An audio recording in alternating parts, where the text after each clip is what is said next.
추수감사 주일 예배에 참여하신 한성교회 모든 성도 여러분을 환영하고 축복합니다. 나 자신보다 나를 더 사랑하시는 우리 하나님께서 앞으로도 여러분 모두에게 하늘의 크신 은혜와 평화 가득 부어주시길 주님의 이름으로 간절히 기원합니다. 저는 앞으로 7주간 왜 그리스도인인가 라는 주제로 말씀을 증언하려고 합니다. 그리스도인으로서 우리가 누구이고 어떤 은혜를 누리며 우리는 무엇을 알아야 하고 어떤 소망을 품고 살아야 하는지 기독교 신앙의 기초를 함께 점검하는 시간을 통해서 올 한 해를 마무리하려고 합니다. 오늘은 그 첫 번째 시간으로 깊은 데로 가서 이런 제목으로 함께 은혜 나누도록 하겠습니다. 2024년 올 한 해 어떤 점이 하나님께 가장 감사하십니까? 이런 고백 또 이런 물음 매해 던지는데요. 우리 신앙이 점점 무르익어가면서 우리가 그리스도인이라는 사실 자체가 가장 감사한 일이 아닌가 이런 고백이 드려집니다. 우리 성도님들도 그렇지 않으십니까? 우리 성도님들은 왜 그리스도인이 되셨습니까? 어떤 분들은 이런 고백을 제가 들은 적이 있어요. 신앙생활 하는 게 삶에 참 유익하다 이런 얘기를 듣고서 어느 종교로 내가 귀의해서 신앙생활 할까 이 종교 저 종교 찾아보셨다는 거예요. 그 종교의 경전도 읽어보고. 그런데 기독교 신앙이 제일 설득력 있고 내 마음에 잘 맞고 나랑 잘 맞는 것 같아서 선택해서 그리스도인이 되었다 이렇게 말씀하시는 분도 있더라고요. 세상에 수많은 가치관과 세계관과 이념들이 있지만 기독교 신앙이 가르치는 진리야말로 인생을 가장 정확하게 진단하고 가장 좋은 해법을 제시한다. 그렇게 지적 회심을 통해서 그리스도인이 된 사람들이 있습니다. 또 어떤 분들은요, 독실한 기독교 가정에서 태어나서 어렸을 때부터 신앙생활 하는 것이 자연스럽게 몸에 배어서 내 삶의 일부가 되어서 그리스도인이 된 분들도 있습니다. 또 어떤 분들은 친구 따라 한번 와봤다가 와서 보니까 괜찮거든요. 사람들도 따뜻하게 영접해 주지요. 맛있는 먹을 것도 많이 주지요. 또 행사도 많아 그때마다 선물도 많이 안겨주네. 다닐만 하다 싶어서 몸 담고 그리스도인이 되신 분들도 있습니다. 또 어떤 분들은 인생의 큰 고비를 만나서 지푸라기라도 잡고 싶은 심정으로 와서 교회당 와서 기도하다가 주님께 탁 붙들려서 그리스도인이 된 분들도 있지요. 우리 성도님들은 어떠신지요? 저는 전에도 한번 고백드린 적이 있는데요. 제가 6학년 때까지 농촌 마을, 시골 마을에서 살았습니다. 집에서 학교까지 40분 정도 걸어서 가야 합니다. 차도 없고 버스도 없으니까요. 그런데 정확하게 우리 집과 학교 사이 중간쯤에 교회가 있었어요. 제 모교회죠. 그래서 학교 가는 길에 오는 길에 교회 앞을 무조건 지나갑니다. 자연스럽게 교회가 제 놀이터가 됐고 신앙을 어렸을 때부터 갖게 되었습니다. 그렇게 제 삶의 환경이 그 특별한 공간이 저로 하여금 그리스도인이 되도록 이끌었습니다. 물어보면 각기 다 그리스도인이 된 이유와 계기는 조금씩 다를 수 있어요. 그런데 믿고 나서 점차 우리 삶을 이렇게 돌아보면 우리가 공통적으로 고백하는 신앙 고백이 하나 생깁니다. 제가 이렇게 그리스도인이 된 것은 전적으로 순전히 하나님의 은혜지요. 이게 단순한 고백으로 다 바뀌어요. 왜냐하면 처음 신앙하게 된 계기야 이유야 여러 가지가 있을 수 있어요. 근데 그 모든 설명으로 해명이 안 돼요. 내가 왜 그리스도인으로 살게 되었는지 몇 가지 단편적인 이유로 들어봐야 설명이 잘 안 되거든요. 지적 회심도 마찬가지입니다. 기독교 신념이 너무 좋아서. 근데 모든 기독교 가르침이 다 달게 느껴지고 다 이해가 되시던가요? 아니에요. 그렇지 않음에도 불구하고 내가 붙들려 있거든요. 친구 따라 오긴 왔지만 친구 따라 왔다고 다 믿음을 갖게 되던가요? 아닙니다. 어린 시절부터 부모 신앙 아래 자랐다고 해서 저절로 그리스도인이 되던가요? 그것도 아닙니다. 인생의 고비를 만나서 기도했다고 하나님 기도한 대로 철커덕 들어주시던가요? 그것도 아니에요. 이런저런 이유를 다 대지만 다 설명이 안 돼요. 그러기에는 그리스도인으로 산다는 게 내게 너무 큰 사건이고 몇 가지 이유로 해명하기에는 그리스도인이 되었다는 사실이 내게 미치는 영향이 너무 크단 말이에요. 그래서 순전히 하나님 은혜입니다 라고밖에 대답이 안 된다니까요. 우리 성도님들 공감하시죠? 네. 그렇게 하나님의 은혜입니다 라고밖에 설명이 안 되는 만큼 이게 큰 일이에요. 얼마나 보통 일이 아니고 큰 일인지 제가 몇 가지 예를 들어볼게요. 꼬박꼬박 매주일 예배를 드리러 온다는 거, 이거 보통 일 아닙니다. 이거 자기 스케줄 비워야 돼요. 휴일 잠 줄여야 됩니다. 오가는 시간 다 버리면서 와야 돼요. 이거 남들이 볼 때 이해 안 되는 일입니다. 최근에 목장 신방하면서 어떤 성도님들이 이런 고백을 하시더라고요. 꽤 먼 길을 오가면서 예배를 드리고 계신데 어느 날 그분 남편이 그러시대요. 그분 남편은 지금 신앙을 잠깐 쉬고 계십니다. 당신 어떻게 이렇게 매주 한 주도 안 빠지고 교회를 가냐? 광신도 아니야? 이렇게 얘기를 하시더래요. 남들 보기에 우리 다 광신도예요. 이거 보통 일 아닙니다. 근데 이게 전부가 또 아니네요. 목사가 아무리 설교를 잘해도 어떻게 매주 다 달콤한 말씀이고 이해가 되겠어요? 어떤 때는 고개가 갸웃거리고 수긍이 안 되고 공감이 안 되고 은혜가 안 되는 말도 있습니다. 쓴소리도 있고 이게 뭐지? 그런데도 앉아서 하나님 말씀으로 들으세요. 이거 기적 같은 일입니다. 제가 이 생각만 할 때마다 너무 무거워져요. 어깨가. 내가 뭘 하고 내가 선포하는 말을 30분씩이나 앉아서 집중하여 들으실까? 이거 엄청난 사건이고 엄청난 일이에요.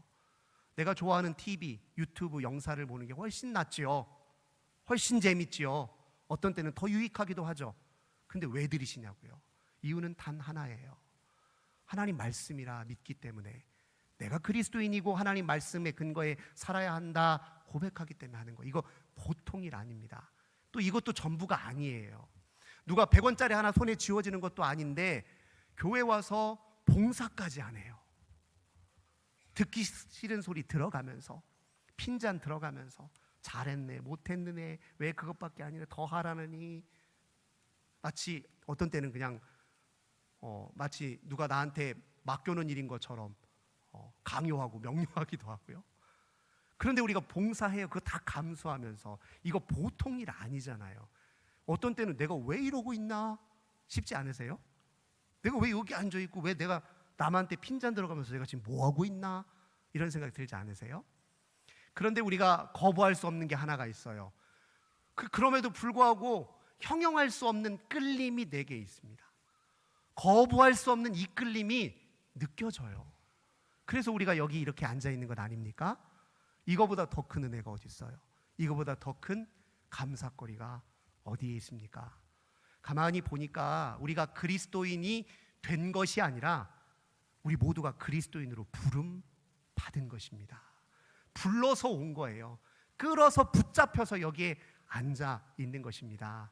우리가 하나님 사랑하기 이전에 훨씬 전부터 하나님이 우리를 사랑하기로 작정하셔서 꼭 집어서 여기로 우리를 붙잡아 매두신 겁니다. 그거 우리의 신앙 고백 아닙니까? 요한일서 4장 10절, 사랑은 여기 있으니 우리가 하나님을 사랑한 것이 아니요 하나님이 우리를 사랑하사 우리 죄를 속하기 위하여 화목제물로 그 아들을 보내셨습니다. 우리가 뭐길래요? 뭐 그렇게 대단하길래요? 사실 엄밀히 말하면 하나님 우리 없어도 하나님의 하나님 되심이 축소되거나 훼손될 일 없습니다. 우리 없다고 하나님이 자존하지 못하시는 것 아니에요. 엄밀히 말하면 우리가 절실하죠. 우리가 하나님 없으면 안 되는 존재거든요. 그런데 우리는 둔감하고 하나님이 더 애달파하세요. 그게 성경의 이야기입니다. 하나님이 우리가 얼마나 애달프면, 하나님 우리 없어도 되신 분인데 우리가 뭐라고 애달파서 우리를 끈질기게 붙이시려고 추적하시고 설득하시고 이리 흔드시고 저리 흔드시고 우리를 이곳으로 붙잡아 매셨다는 겁니다. 이거보다 더 큰 은혜가 어디에 있습니까? 바울은 이렇게 고백합니다. 로마서 5장 8절에 우리가 아직 죄인 되었을 때에 그리스도께서 우리를 위하여 죽으심으로 하나님께서 우리에 대한 자기의 사랑을 확증하셨느니라. 우리 죄인임에도 불구하고 하나님과 격이 안 맞는 존재임에도 불구하고 애달파 우리를 부르셨대요. 사랑하셨대요. 이뿐이 아닙니다. 이 하나님이요 우리를 언제부터 하셨냐면 우리의 형질이 조성되기 전부터 하셨다네요. 시편 139편 16절입니다. 내 형질이 이루어지기 전에 주의 눈이 보셨으며 나를 위하여 정한 날이 하루도 되기 전에 주의 책에 다 기록되었나니라. 하나님이 우리를 보셨기 때문에 우리가 존재하게 된 겁니다. 하나님이 우리를 가슴에 품으셨기 때문에 우리가 이 땅에 호흡하며 살게 된 것입니다. 주님이 일찍부터 우리 인생을 점찍어 이끄셨기 때문에 우리가 여기 있다라고 그렇게 고백합니다. 돌아보니까 하나님 우리를 부르시려고 숱하게 가까이에서 우리 인생들을 흔드셨어요. 흔들려서 이리 치이고 저리 치이고 흔들리고 끈질기게 놓지 않고 붙잡으시는 하나님께 매여서 여기 있게 된 겁니다. 바울도 그렇게 고백을 하네요. 바울이 유대교인들의 고발로 인해서 붙잡혀가지고 재판을 받는 와중에 아그리빠 왕을 만나는데 그에게 자기 회심의 경험을 들려주는 그런 장면이 사도행전 26장에 나옵니다. 사도행전 26장 14절에 보면 바울이 그 이야기를 설명하면서 부활하신 주님이 자기에게 한 말을 이렇게 고백해요. 사울아 사울아 네가 어찌하여 나를 박해하느냐 가시체를 뒷발질하기가 내게 고생이니라. 앞말은 우리가 친숙하지요. 사울아 사울아 네가 왜 나를 이렇게 핍박하느냐. 이 말은 친숙한데 뒷말이 생소합니다. 가시체를 뒷발질하기가 내게 고생이니라. 이게 무슨 말이냐면 바울이 예수 믿는 사람 잡아넣으려고 혈안이 돼서 그렇게 열성적으로 못된 짓을 하고 있는 동안 하나님이 팔짱 끼고 관망한 것이 아니라 마치 농부가 채찍질로 소를 몰듯이 가시채로 바울을 채근하시고 채찍질하셨다는 거예요. 우리 주님께로 돌아오도록, 주님 보도록. 이렇게 바울이 깨닫고 나니까 그 의미를 알게 됐다는 거예요. 나 이동안 하나님 없이 살았는데, 예수님 없이 살았는데, 모르고 살았는데, 아니 모르게 산 게 아니라 나만 몰랐을 뿐 예수님이 일찍부터 바울을 주목해서 보시고 계속 채찍질로 자기에게로 모셨다는 거예요. 하나님께로. 이 고백을 가지고요, 존 스토트라고 하는 분은 나는 왜 그리스도인가라는 책에서 이 갖고 있는 주님께서 어떻게 바울을 채근하셨는지를 분석해서 설명해 줍니다. 첫째, 우리 주님은 바울의 생각을 계속 채찍질하고 계셨습니다. 바울은 자기 생각에 예수님과 그를 따르는 추종자들이 유대교를 파괴하는 위험 문제라고 판단했습니다. 그래서 그렇게 예수 믿는 사람들을 잡으러 다녔죠. 그런데 마음 한편으로는 의구심도 있었습니다. 왜냐하면 아니 저 사람이 도대체 뭐길래 저렇게 저 사람에게 붙잡혀서 매료되어서 죽어가면서까지 박해를 받으면서까지 저 신앙에 몰두하지? 도대체 뭐가 있길래? 혹시 내가 잘못 판단한 건 아닌가? 이런 의구심이 한편에 있었다는 거예요. 머리로는 이 사람들 위험한 사람이야, 다 잡아다가 감옥에 가둬야 돼, 그러고 있는데 가슴 한편으로는 이거 혹시 내가 잘못 생각했나? 주님은 때로 우리 이렇게 생각의 틈과 균열을 놓치지 않으십니다. 그걸 노리십니다. 우리 인생 살다가 그러잖아요. 내가 부모만 좀 잘 만났으면, 내가 지금보다 머리가 좀 똑똑했으면, 내가 환경이 조금 더 나았으면, 경제적인 형편이 좀 좋았으면 훨씬 나았을 텐데 이것만 손에 쥐면 내 인생 피지 않겠어? 이렇게 생각하다가도 정말 그런가? 이거 정말 맞나? 의구심이 들지 않으십니까? 그 틈을 주님은 노리시고 우리를 부르신다는 거예요. 나 정말 최선 다해서 땀 흘리며 열심히 살아왔는데 나 진짜 이렇게 살아도 되나? 싶은 생각의 균열, 그 틈을 비집고 들어오셔서 우리를 부르신다는 겁니다. 또 보니까 우리 주님은 바울의 기억을 채찍질하셨습니다. 바울은 스데반이 죽을 때 그 현장에 있었던 사람입니다. 스데반은 초대교회의 처음 7 집사 중에 한 사람이었죠.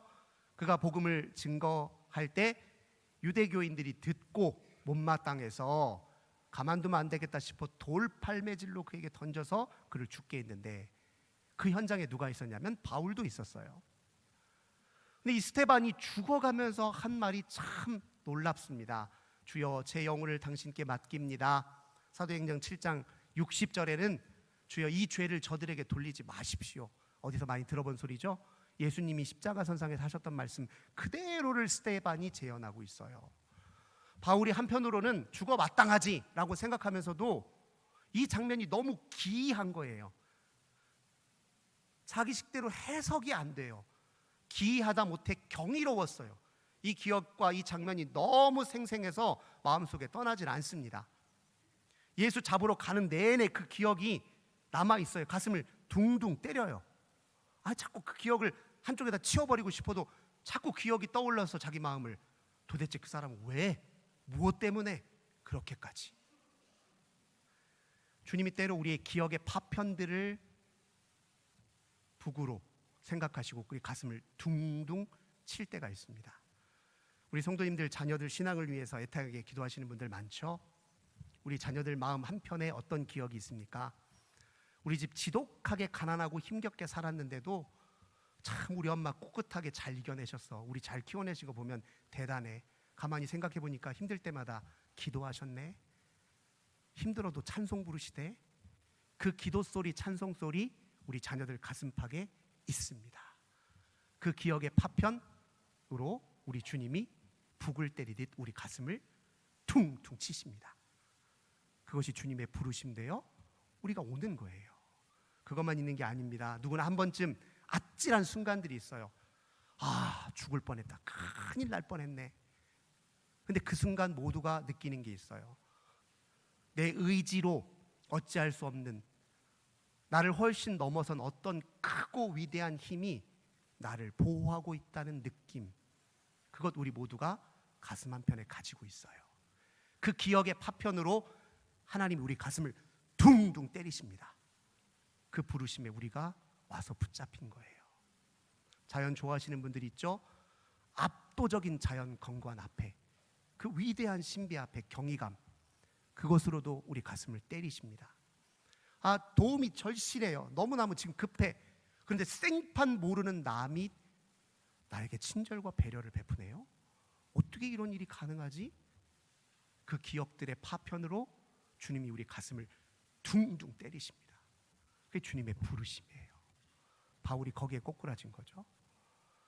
또 주님은 바울의 양심을 때리셨습니다. 채찍질하셨어요. 바울이요, 유대교의 4개의 분파 중에 바리새파에 속했는데 바리새파 사람들 누구보다도 율법 잘 지킨 사람들이에요.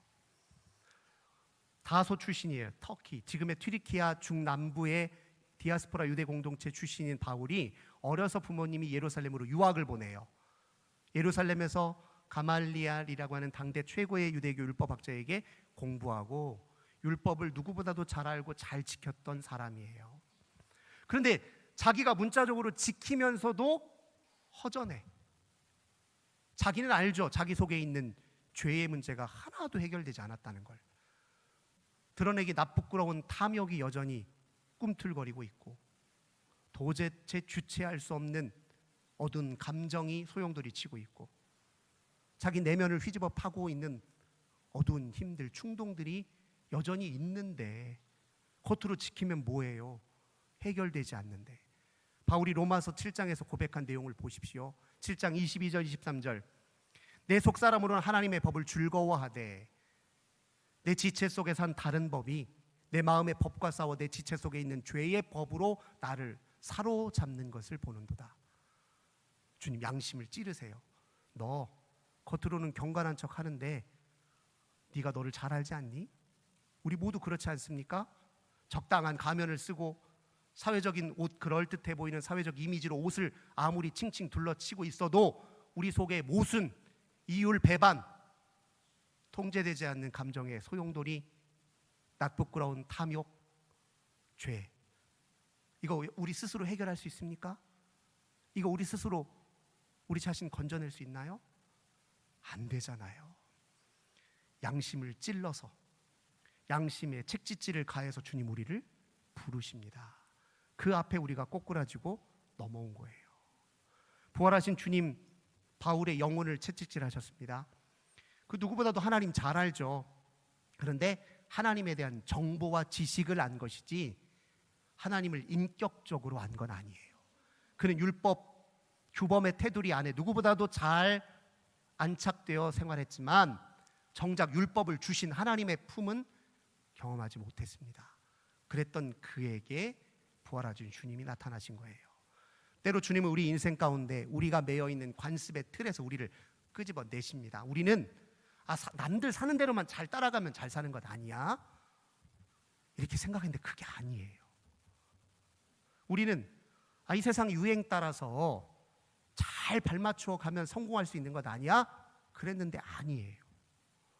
우리는 남들 손에 쥐고 있는 것 잘 갖고 많이 갖고 있으면 만족할 줄 알았는데 그것도 아니에요. 나나 잘 챙기면서 살면 나라도 건사할 수 있을까 생각했는데 그것도 아니에요. 열심히 살고 인정받고 살면 삶의 의미가 있을 줄 알았는데 그것도 아니에요. 온갖 실패와 낭패와 회의감에 빠져 있을 때 하나님이 우리의 영혼을 채찍질하십니다. 그 소리 듣고 우리가 이 자리에 있는 것입니다. 주님 이렇게 우리에게 부르셨는데 왜 부르셔요? 주님 우리 보시기에 너무 안타깝거든요. 안쓰럽거든요. 우리 사랑하시는데 그냥 둘 수가 없어요. 인생의 무거운 짐 혼자 짊어지고 그거 짊어지고 고통과 허무와 부자유와 괴로움 속에 살고 있는 게 안타까워 우리를 부르시는 겁니다. 우리가 지고 있는 불안, 절망, 소외, 고립, 단절, 우울, 실패, 낭패, 무엇보다도 죄의 짐. 그 죄짐 지고서 혼자 스스로 낑낑대며 살아가는 우리가 안쓰러워 우리를 부르세요. 그래서 예수님 그러셨잖아요. 마태복음 11장 28절 수고하고 무거운 짐진 자들아 다 내게로 오라.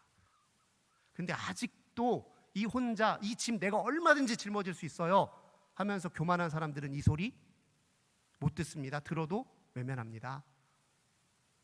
내가 이 부와 힘만 손에 쥐면 이까지 짐 한 번에 다 날려버릴 수 있어. 아직도 헛꿈 꾸는 사람들은 이 소리 못 듣습니다. 들어도 외면합니다.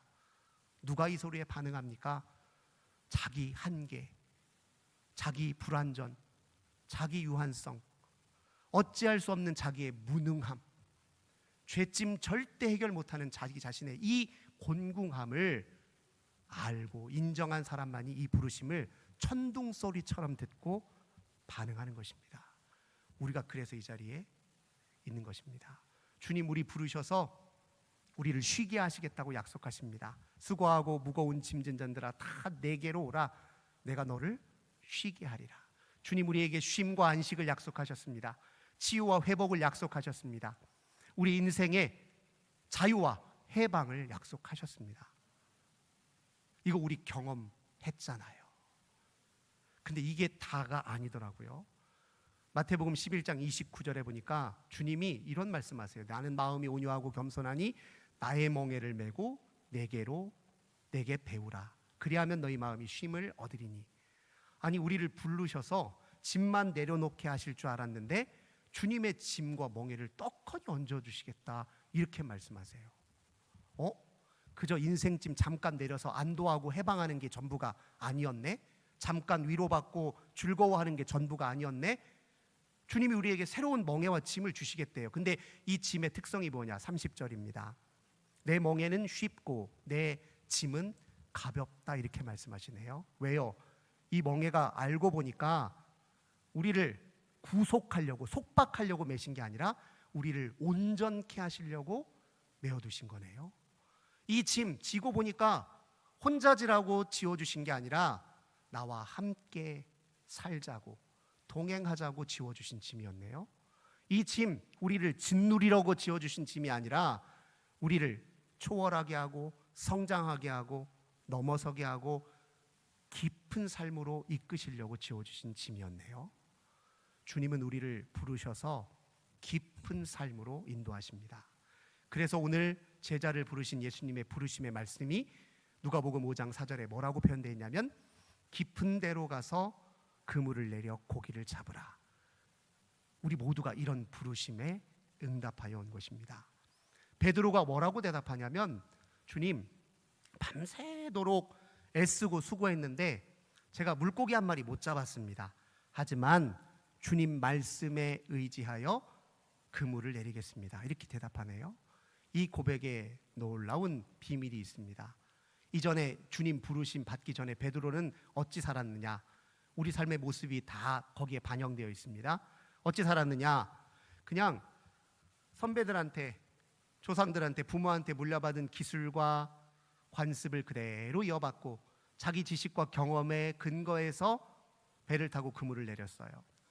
물고기 많이 잡으면 떵떵거리며 살 수 있다라고 생각하고 많은 물고기 욕망하면서 배 타고 나가 그물을 내렸어요. 그런데 알고 보니까 그게 내 인생의 참 만족과 기쁨이 아니었어요. 밤새도록 애쓰고 수고했는데 한 마리 못 잡았습니다. 뭘 뜻합니까? 우리 인생의 짐이 왜 때로 무겁습니까? 우리가 대충대충 살아서 무겁습니까? 노력하지 않아서 무겁습니까? 땀 흘리지 않아서 우리 인생 짐이 무겁던가요? 나름 다 최선을 다해 열심히 사셨잖아요. 부끄럽지 않게 노력 많이 하셨잖아요. 그런데 왜 우리 인생 무겁습니까? 인생 짐이 노력하지 않아서가 아닙니다. 우리의 본질을 잃어버렸기 때문에 그렇습니다. 우리가 누구로 지어졌는데요? 우리 욕망 따라서 우리의 수고와 노력으로 살라고 지어진 존재 아닙니다. 우리 하나님 갈망에 붙잡혀서 은혜와 사랑에 잇대어 살도록 부름받은 사람이에요. 그 본질을 잃어버렸으니까 그냥 욕망 따라 노력하며 살면은 다 되는 줄 알고 살았잖아요. 도박하듯이 여기저기 그물을 칩니다. 세속의 유행과 세상이 우리에게 가르쳐준 대로 강박적으로 잘 쫓아 살면 다 되는 줄 알았는데 우리 그렇게 살도록 지음받은 존재 아니잖아요. 우리 말씀에 의지하여서 우리 인생의 더 깊은 곳으로 살도록 부름받은 사람들인데, 지음받은 사람들인데 그 본질을 잃어버려서 인생의 짐이 무거웠던 것입니다. 사랑하는 성도 여러분, 주님은 우리를 부르셔서 깊은 데로 가셔라며 명하셨고 그 부름에 응답하면 우리에게 어떤 변화가 나타납니까? 베드로의 다음 고백을 보십시오. 그래서 그물을 내렸더니 그물이 찢어질 듯 물고기가 잡혔다는 거예요. 내가 내 욕망과 내 지식과 노력이 아니라 주님 말씀에 의지했더니 주님, 내가 상상하지 못한 진정한 만족과 기쁨이 내게 있네요. 이게 그친 게 아닙니다. 5장 8절입니다. 그는 갑자기 뜬금없이 나는 참 죄인입니다. 주여 나를 떠나소서. 이게 무슨 의미입니까? 주님, 알고 보니까 저 정말 못나게 어리석게 살았네요. 저 주님의 은혜가 아니면, 주님의 의가 아니면 한순간도 살 수 없는 죄인에 불과했네요. 이렇게 고백해요. 그러더니 5장 11절에서는 어떻게 하냐면 배를 육지에다 대고 모든 걸 버리고 예수님을 따랐다 이렇게 표현합니다. 무슨 말입니까? 삶의 의미와 목적이 달라졌다는 뜻이에요. 자기 인생 전체를 들여 이루려고 하는 삶의 가치가 달라졌다는 뜻입니다. 인생 전체의 방향이 달라지고 더 깊은 삶으로 향해서 발걸음을 떼기 시작했다는 걸 의미합니다. 사랑하는 성도 여러분, 주님은 우리를 깊은 삶으로 부르시고 인도하십니다. 그 삶이 하나님 나라의 삶입니다. 그 삶으로 가는 여정, 그 삶을 사는데 때로 고난도 있고 고된 일이 있습니다. 왜 없습니까? 분명히 있습니다. 하지만 한 가지 달라진 게 있어요. 혼자 지고 갈 필요가 없어요. 더 이상 주님과 함께 가면 됩니다. 주님과 함께 이겨내면 됩니다. 주님과 함께 반드시 극복됩니다. 주님과 함께 그 짐이 나를 무겁게 짓누르는 짐이 아니라 나를 더 복되고 아름답게 승화시키는 짐이 되어 그렇게 전환된 짐으로 느껴지고 경험될 수 있습니다. 이게 바로 깊은 삶입니다. 똑같은 고난과 불행 앞으로 겪을 수 있습니다. 하지만 더 이상 예전과는 다를 것입니다.